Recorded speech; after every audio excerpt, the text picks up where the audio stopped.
My toddler years I spent in the slums of Glasgow with my mother, who was an alcoholic. It was rough. It was really we were desperately poor.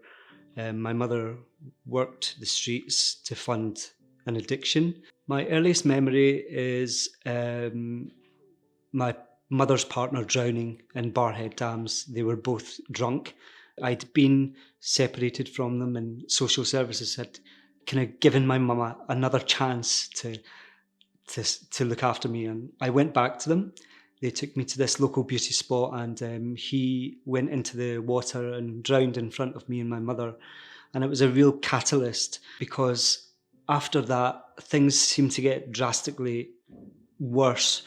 I remember being at home alone with my mum, and my bedroom window not having glass and weeds growing up into the window.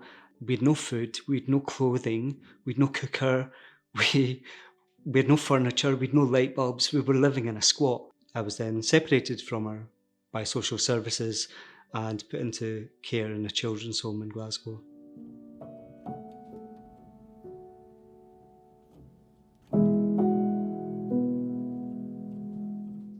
I went into a culture that was half Romany Gypsy and half Catholic.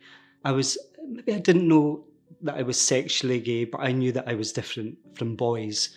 I loved dolls, I loved makeup, I loved hair, I loved sparkly things. Being adopted into the gypsy community and having a really strict kind of Catholic mother, there was there was nothing of that, you know.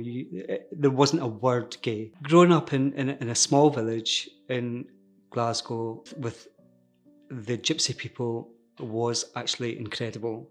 And the gypsy people get a really bad rap on through the media, and it wasn't like that for me. Yeah, my dad didn't understand gay culture. He didn't understand that I was a gay son. He knew it, but he didn't want to accept it. Um, but the culture of these people was beautiful. You know, it's all about storytelling. It's all about song, and I took a lot from that. I used to draw my mother's face with crayons. It was the only way to hold on to her memory because I didn't have photographs of her. So faces became really important. And obviously, being an adopted person, you know, identity.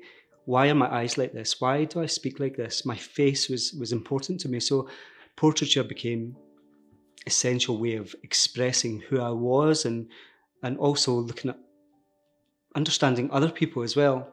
I do see my art as a response to what I've lived through. Maybe not so much in the past because I was working with a lot of celebrities, but I tried to put my story into it. Writing a memoir was really difficult for me. I had to face a lot of truths about my early start. It was helpful to go back over the memories, but it was also heartbreaking because I have my own child. Not heartbroken for myself, but the idea that a child could go through those things, you know, hunger and, you know, the memories that I have, that hurt a lot to go back over it.